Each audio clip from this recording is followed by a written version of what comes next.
You might as well just try it before I even, if it's yes or no. These taste just like chicken nuggets. Big quote. That's quote of the year. It does.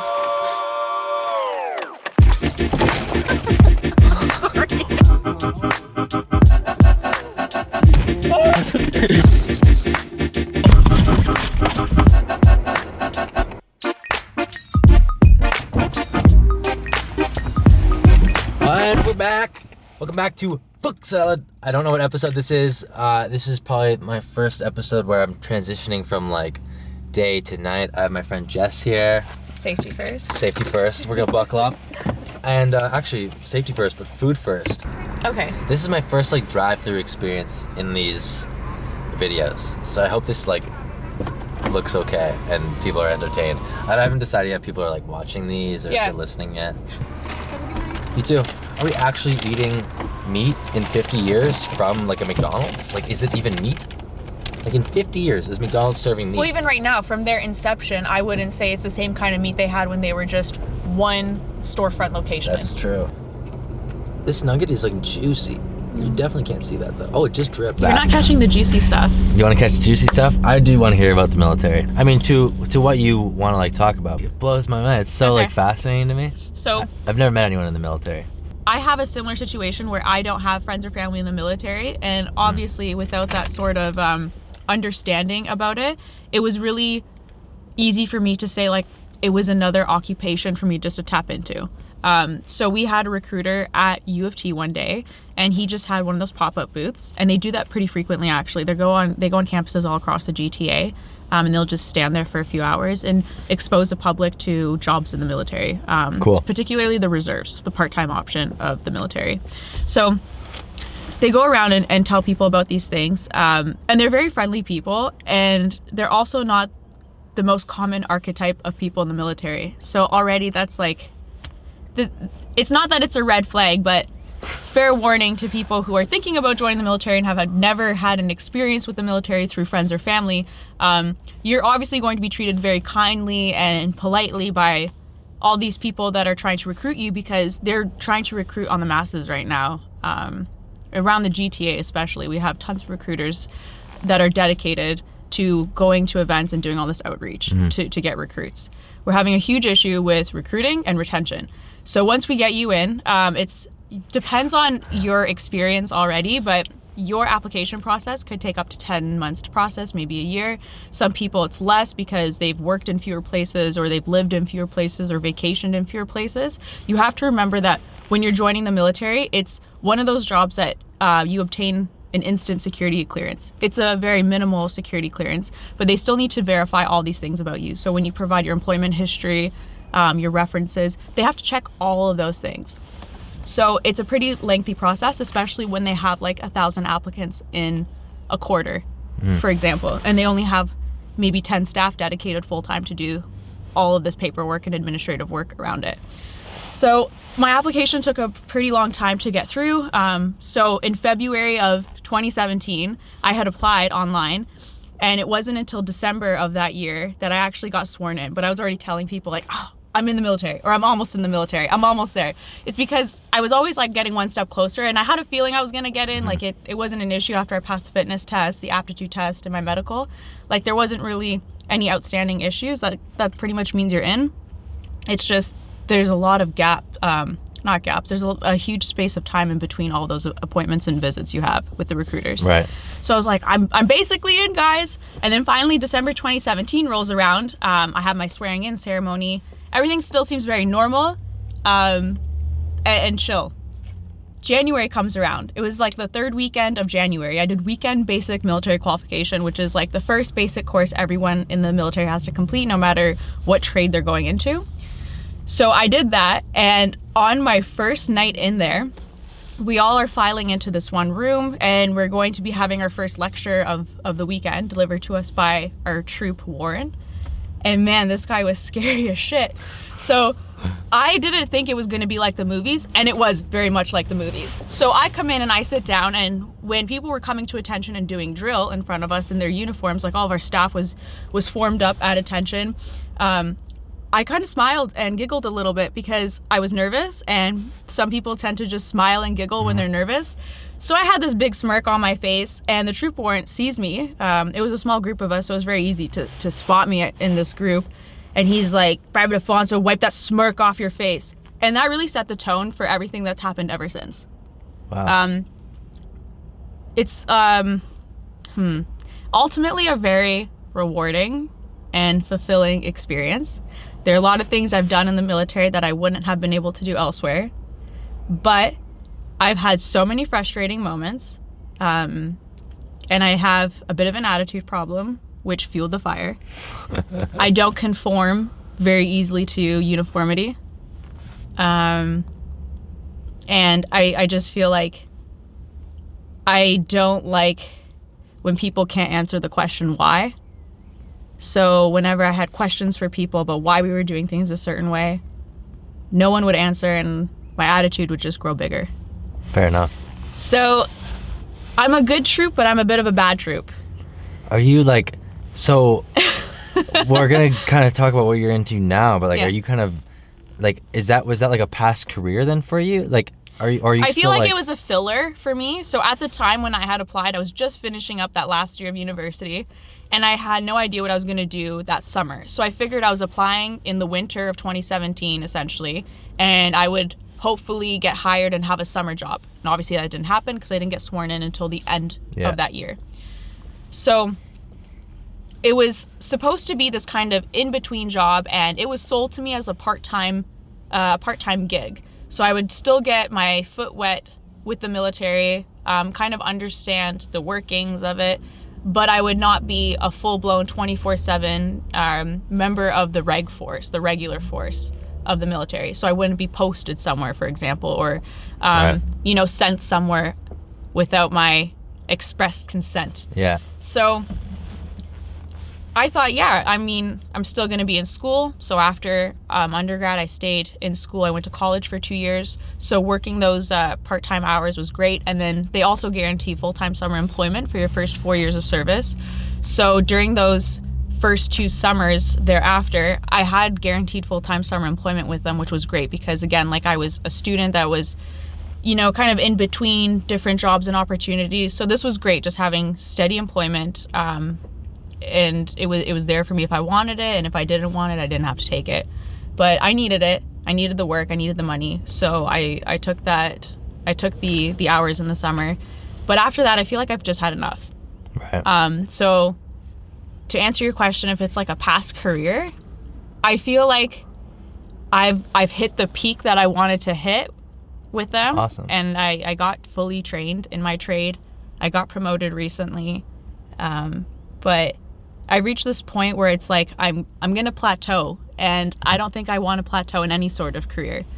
So really, for me at this point, I think I have to give it up. Like I think I'm gonna have to leave.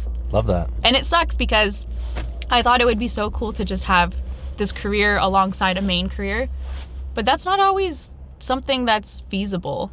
Like as you grow and you have new priorities, or you have competing priorities, it's really hard. And it was taking a toll on me. Well, it's nice that you can recognize when to, like, when you're noticing you're plateauing or you're not being fulfilled. I think maybe a lot of people notice it actually, but they don't necessarily do anything about it. Yeah. So like, good for you for figuring out a way to like do a switch up. But you already had like stuff like you had back burner stuff like brewing while you were in the military. Like you kind of knew you knew your next step before you left. Yeah, like I knew long term, I've always wanted to stay in law. So then when I went to college, I did a diploma program in paralegal education, and I knew when I finished that program, I would write my license right away at the first sitting. So within a couple months of graduating from that program, I wrote the licensing exam to become a paralegal. I passed. And then almost a month, it was like within a month after getting that license, I said to myself, I'm going to be working as a paralegal. I have to make this like my thing. So that's basically what I've committed myself to doing. And the military stuff has taken even further step back in my list of priorities. So like, okay, a paralegal, I know what that is, or maybe I don't. it's just you, this business that you're starting. Yeah.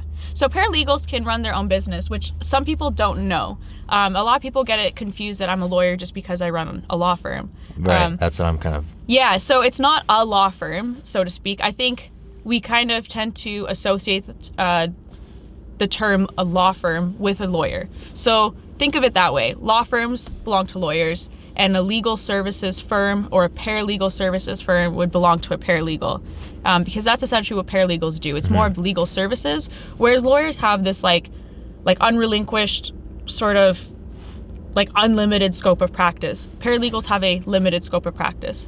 So I can do a lot of things in Ontario, but if you ever had anything that related to federal legislation or anything to do with like the Supreme Court of Justice, anything to do with personal injury, anything to do with some lawsuit that was above $35,000, I wouldn't be able to help you with that, which unfortunately is where a lot of the business really is in terms of like the work. Like that's what's really out there, is people suing each other for tons of money because they get into car accidents, mergers and acquisitions, like commercial law, wills and estates. I also can't do anything related to that because I can't create a contract as a paralegal. I can make one and have a supervisor, aka a lawyer, review it, and then like essentially sign off on it, but I myself can't do that stuff. So there's very few things I can do, but at the same time there's a lot I can do. Which is what could you do? What could you do for? Well, what would I ever be in trouble for that I would like come to you for? Like if you could relate it back to like some sort of like video thing, or like if I got stuck in like where I'm owed money, I wouldn't like come to you. So you could, and I feel like you'd be probably suing someone for less than $35,000 in that case, right? Yeah. Well, hopefully never have to, but yeah. So it would be in the small claims court. Right. And the thing is, if you approached a lawyer to do that, and I'm sorry for any lawyer that might be watching this, but they charge an exorbitant amount of money. So some of them work on contingencies where they only get paid if you win. But if you win, like that $35,000, they're taking like $15,000 of it. Plus any other additional disbursements maybe that are owing. Right. Whereas a paralegal has a significantly smaller fee that they would be charging you for.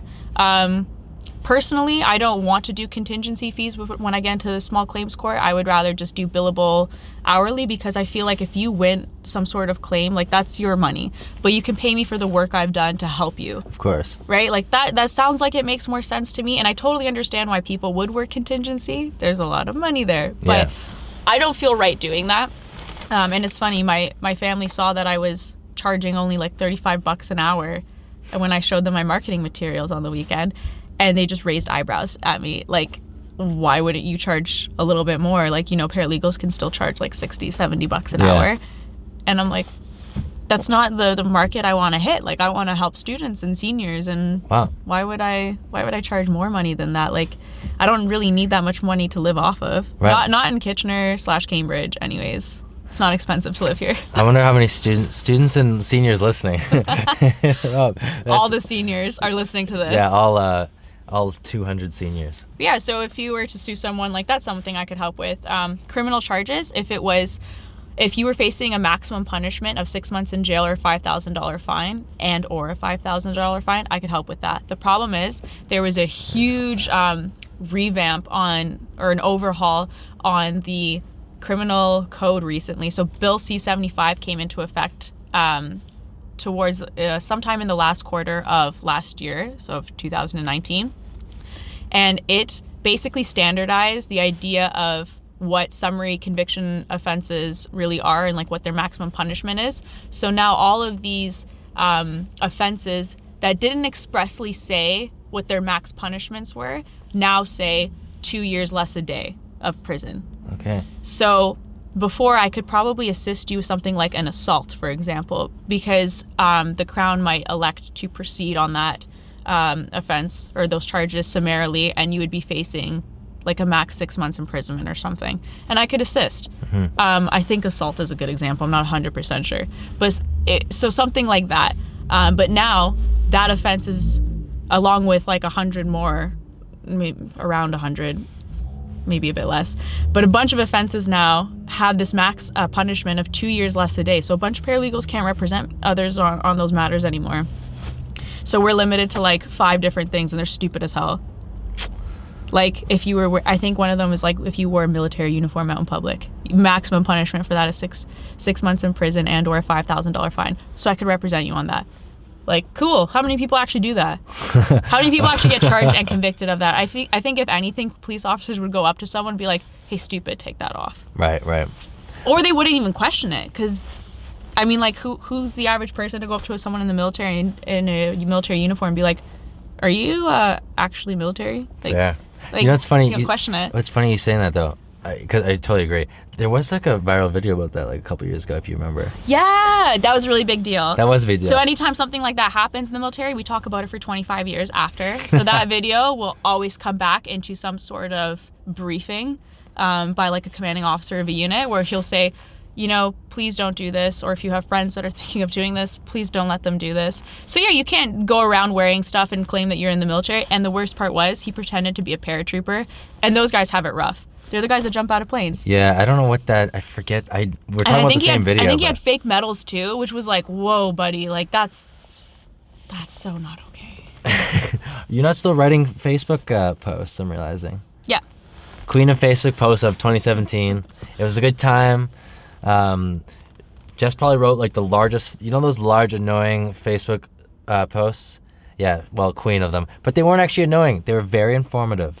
They were very wordy and lengthy, which lost people partway through. But I read it as like an art. I read it as if I was like reading a blog of yours. Like they were actually like, because they went like, I'm not gonna say viral, but they actually had engagement and discussion on them. They did. So I don't think of it as a, like the reason I bring it up is kind of a joke, but it's like it actually wasn't your typical Facebook status. Yeah. It felt like you were generating a true discussion. Yeah. And like, I miss those. Yeah, and I did appreciate that, because I have so many friends that come from different walks of life, or have different party, like political party affiliations, have different occupations, have different places in the social strata of our world. So hearing all this was great. The thing is, I never really wanted to engage back, because I do have my own personal beliefs, and I would say I'm pretty entrenched in them. Some of them I'm willing to budge on, but I've done so much research into my own personal beliefs that I have no desire to change them at this point in my life. Mm-hmm. Until like some sort of event happens to me that forces me to change them. Right. But you know, I would appreciate people giving me feedback, because I like the insight onto why they think the way that they do. Right. That was always great. But you know how the world is nowadays, like people will use that stuff against you, which is why true. I stopped. Yeah, probably a smart move, eh? Yeah.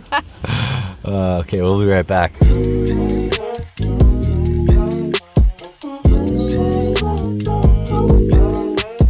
Hey, what do you think about that little commercial break? I might start throwing those in. You're also welcome to maybe send me your own commercials. I'll put them in for like $20, and then they can maybe like keep us fed on these podcasts. So maybe you have a commercial, throw it in, and I can eat, and you can eat when you come on.